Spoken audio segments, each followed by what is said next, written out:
हिंदी पद्य साहित्य का इतिहास। आज हम किसके बारे में बात करेंगे? हिंदी पद्य साहित्य का इतिहास। इसको दो भागों में डिवाइड किया गया है। नंबर 1 आपका आता है गद्य और दूसरा आपका आता है पद्य।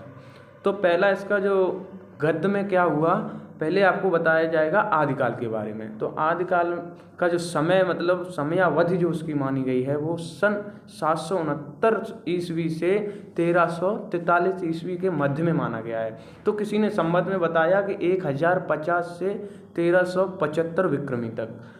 तो किसी ने बताया कि संवत 800 से 1400 विक्रमी तक। तो किसी ने सन में बताया कि 743 से 1343 ईस्वी तक। और सन में बताया जब 1050 संवत था और 1375 विक्रमी था, तो उसमें किसी ने सन बताया कि 993 से और 1318 के बीच में।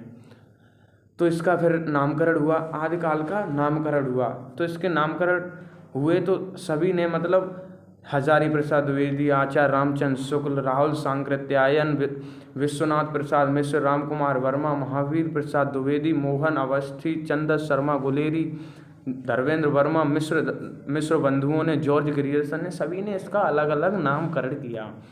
तो पहला जो नामकरण था वो किया आदिकाल। तो जो आदिकाल था वो किसने इसको नाम दिया? जो आदिकाल नाम था वो हजारी प्रसाद द्विवेदी जी ने दिया। हजारी प्रसाद द्विवेदी जी ने आदिकाल नाम दिया। और जो दूसरा आपका आता है वीर गाथा काल, ये सभी इसी के नाम है, उसका नामकरण हुआ है। जिस प्रकार कोई बच्चे का जन्म होता है उस बच्चे के नामकरण होता है, उसी प्रकार इस काल का नामकरण हुआ। तो दूसरा आपका आता है वीर गाथा काल। तो वीर गाथा काल था वो आचार्य रामचंद्र शुक्ल जी ने दिया। तीसरा आपका आता है सिद्ध सामंत काल। सिद्ध सामंत काल था वो राहुल सांकृत्यायन जी ने दिया। फिर चौथा आपका आता है वीर काल, और जो वीर काल था वो दिया विश्वनाथ प्रसाद मिश्र जी ने। फिर आगे आपका आता है चारण एवं संधि काल। चारण एवं संधि काल ये दिया राम कुमार वर्मा जी ने। आगे आपका आता है बीज वपन अपन काल। बीज वपन अपन काल ये आपको दिया महावीर प्रसाद द्विवेदी जी ने। फिर आपका आगे आता है आधार काल। जो आधार काल था वो मोहन अवस्थी ने दिया। किसने? मोहन अवस्थी ने। फिर आगे आपका आया अपभ्रंश काल। अपभ्रंश काल जो दिया वो थे चंद्रधर शर्मा, धर्मेंद्र वर्मा। चंद्रधर शर्मा, धर्मेंद्र वर्मा। और फिर आगे आने वाला जो काल था वो था प्रारंभिक काल। इसी काल को एक नाम और दिया गया, क्या? प्रारंभिक काल। तो प्रारंभिक काल था, उसको जो नाम देने वाले थे वो थे मिश्र बंधु, यानी मिश्र बंधुओं ने इसको ये नाम दिया। फिर आपका आगे आता है चारण काल। चारण काल जो था ये जॉर्ज ग्रियर्सन एक कवि हुए, उन्होंने इसको लिखा कि इसका नामकरण हमारे स्तर से क्या होना चाहिए? आदिकाल का चारण काल। फिर आगे आता है प्रश्न नंबर हमारा, इसी से पहला प्रश्न बनता है कि हिंदी साहित्य के इतिहास को कितने भागों में विभाजित किया गया है। तो आप बता सकते हो पहला क्वेश्चन कि हिंदी साहित्य के इतिहास को 2 भागों में विभाजित किया गया। ये नोट करने वाली चीज़ है, इसको कहीं पर आप नोट कर लीजिए।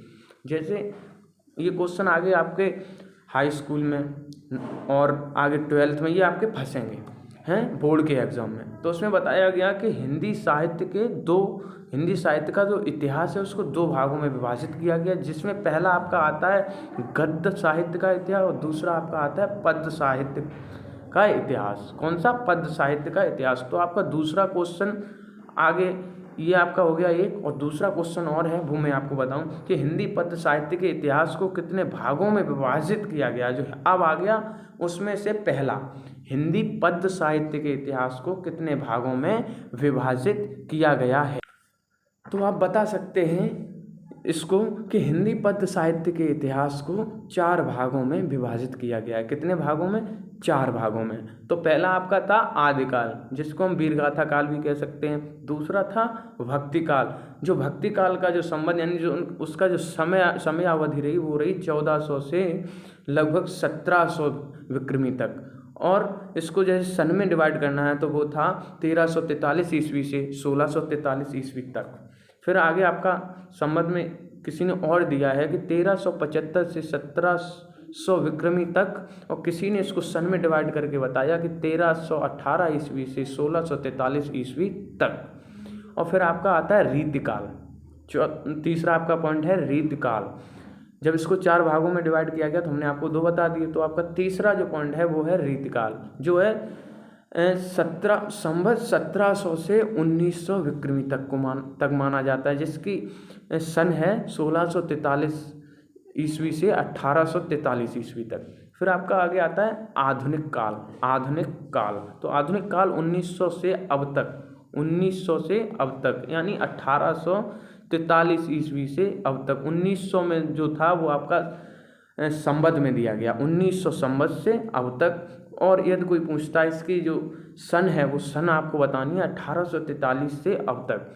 तो आज हम अपने हाई स्कूल के पाठ्यक्रम के अनुसार ये सभी अब तो खैर सब कुछ आने लगा है, जितने हैं वो सभी आएंगे, लेकिन मैं आपको बताऊंगा पहले आदिकाल और भक्तिकाल के बारे में। किसके बारे में? आदिकाल और भक्तिकाल के बारे में। तो प्रथम आपका आता है आदिकाल। तो क्वेश्चन बनता है कि आदिकाल की प्रमुख विशेषताएं क्या थीं, कि आदिकाल की प्रमुख विशेषताएं क्या थीं। तो आप बता सकते हैं कि आदिकाल की निम्नलिखित विशेषताएं थीं। क्या? आदिकाल की निम्नलिखित विशेषताएं थी। इसमें क्या हुआ, जब आदिकाल हमारा चला तो इसमें सबसे मुख्य विशेषता थी आश्रयदाताओं की प्रशंसा। जो लोग आश्रय के लिए आते थे उनकी प्रशंसा बहुत की जाती थी। किसमें? आदिकाल में। जो आश्रय लेने के लिए, हमारे यहाँ रहने के लिए आए हैं, उनकी प्रशंसा। और दूसरा था युद्धों का सजीव वर्णन। युद्धों का बहुत अच्छे से, इसमें जैसा युद्ध हुआ उसके तरह से ही इसमें वर्णन दिया गया। फिर आपका आता है तीसरा, राष्ट्रीयता की भावनाओं का अभाव। और इसी में बताया जा रहा है कि आदिकाल में ही राष्ट्रीयता की भावना का अभाव भी इसी में आया। किसमें? आदिकाल में। जो आदिकाल चला उसी में राष्ट्रीयता की भावनाओं का अभाव आया। और चौथा है वीर रस का मुख्य रूप से वर्णन। किसका? वीर रस का मुख्य रूप से वर्णन। इसमें वीर रस का प्रयोग किया गया। और पांचवा आपका जो पॉइंट है वो है ऐतिहासिक वृत्तों में कल्पना का प्राचुर्य। ऐतिहासिक वृत्तों में कल्पना का प्राचुर्य। और छठवां जो पॉइंट है, इसकी जो छठवीं विशेषता बताई गई है वो बताई गई है वीर रस एवं श्रृंगार रस का वर्णन। वीर रस एवं श्रृंगार रस का वर्णन। और जो सातवां पॉइंट है वो आपका है डिंगल पिंगल भाषा का प्रयोग। और इस युग में डिंगल पिंगल भाषा का प्रयोग हुआ। ये आपकी एक और मुख्य विशेषता है। और आपको बताएं कि आदिकाल के जो नेक्स्ट आपका जो क्वेश्चन होगा वो क्या होगा कि आदिकाल के प्रमुख कवियों एवं उनकी रचनाओं के नाम लिखो। ये बहुत महत्वपूर्ण क्वेश्चन है। कौन सा वाला? आदिकाल के प्रमुख कवियों एवं उनकी रचनाओं के नाम बताइए। तो आप इसको कह सकते हैं कि कवि चंद्रवरदाई। इसके कवि हुए चंद्रवरदाई, जिन्होंने क्या? पृथ्वीराज रासो लिखा। चंद्रवरदाई जी ने पृथ्वीराज रासो लिखा। दूसरे हुए दलपत विजय। दलपत विजय जी ने क्या किया? खुमार रासो लिखा। उसके बाद नरपत नाल जिन्होंने वीसल देव रासो लिखा। कौन सा रासो लिखा? वीसल देव रासो। फिर आपके आए सारंगधर जिन्होंने हम्बीर रासो लिखा। फिर आपके आए जागनिक ने परमार रासो आलखंड यानी आलखंड में लिखा। परमार रासो किसने? जागनिक ने। फिर आपके हुए नल सिंह। जो नल सिंह हुए उन्होंने एक रासो लिखा जिसका नाम था विजय पार रासो। और फिर आपके हुए मधुकर जी ने क्या लिखा? जय मयंकर जस चंद्रिका। उन्होंने लिखा जय मयंकर जस चंद्रिका। किसने? मधुकर जी ने। और केदार भट्ट जी ने लिखा कि जय चंद्र प्रकाश।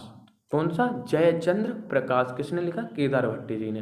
फिर आगे आपका आया विद्यापति जी ने कीर्ति पताका। शेष अगली वीडियो में नेक्स्ट पार्ट में आपको भक्तिकाल के बारे में पढ़ाया जाएगा। जय हिंद, जय भारत।